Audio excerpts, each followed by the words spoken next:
श्री राधे।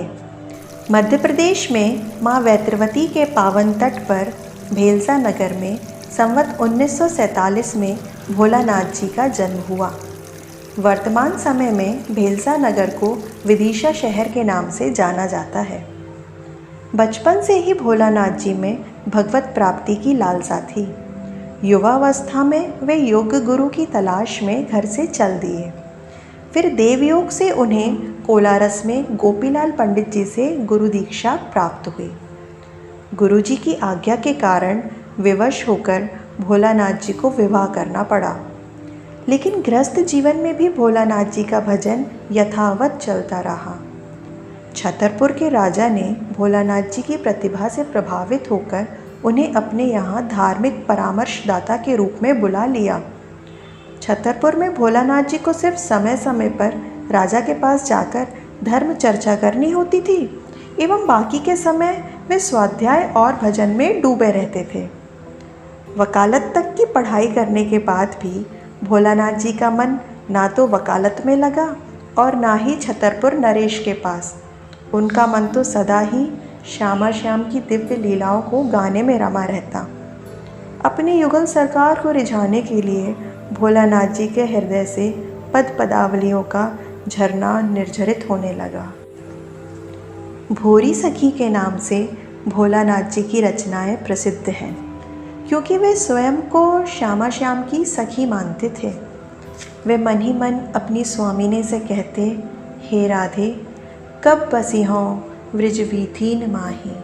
हे श्यामा, मुझे व्रज का वास कब मिलेगा। और बहुत जल्दी ही ब्रजेश्वरी ने भोलानाथ जी की पुकार सुन ली। कुछ समय बाद ही भोलानाथ जी की पत्नी एवं पुत्र का देहांत हो गया। उसके बाद भोलानाथ जी वृंदावन में जाकर बस गए और अपने श्यामा श्याम के भजन में मगन हो गए। भोलानाथ जी के भाई शंभुनाथ जी उनके लिए खर्च भेजा करते थे, जिससे भोलानाथ जी निश्चिंत होकर सारा समय भजन साधन में डूबे रहते थे। लेकिन कुछ समय बाद शंभुनाथ जी का भी देहांत हो गया। अब जो आर्थिक सहयोग भोलानाथ जी को अपने भाई से प्राप्त होता था, वो सहयोग मिलना बंद हो गया।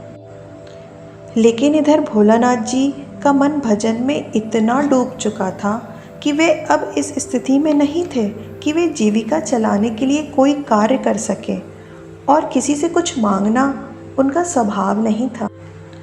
तब उन्हें एक युक्ति सूझी। सेवा कुंज में बंदर जो चने छोड़ देते थे, अर्थात अच्छे अच्छे चने तो बंदर खा लेते थे, लेकिन जो ठुल्लर चने बंदर भी नहीं खाते थे, वो बचे हुए ठुल्लर चने भोलानाथ जी खा लिया करते थे और शेष समय भजन में डूबे रहते थे। लेकिन श्यामा श्याम की कोई सखी चने की ठुल्लर खाकर भजन करे, क्या ये श्यामा श्याम को सहन होगा?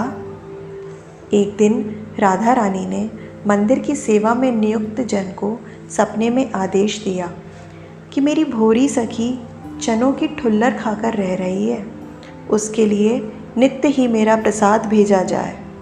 फिर राधा रानी की आज्ञा से नित्य ही भोलानाथ जी के पास राधा रानी का प्रसाद पहुंचाया जाने लगा।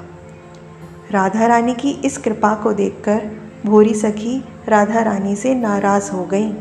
उनका प्रणय रोष और बढ़ गया, क्योंकि उन्हें श्यामा श्याम से कोई सुख सुविधा की चाहत नहीं थी।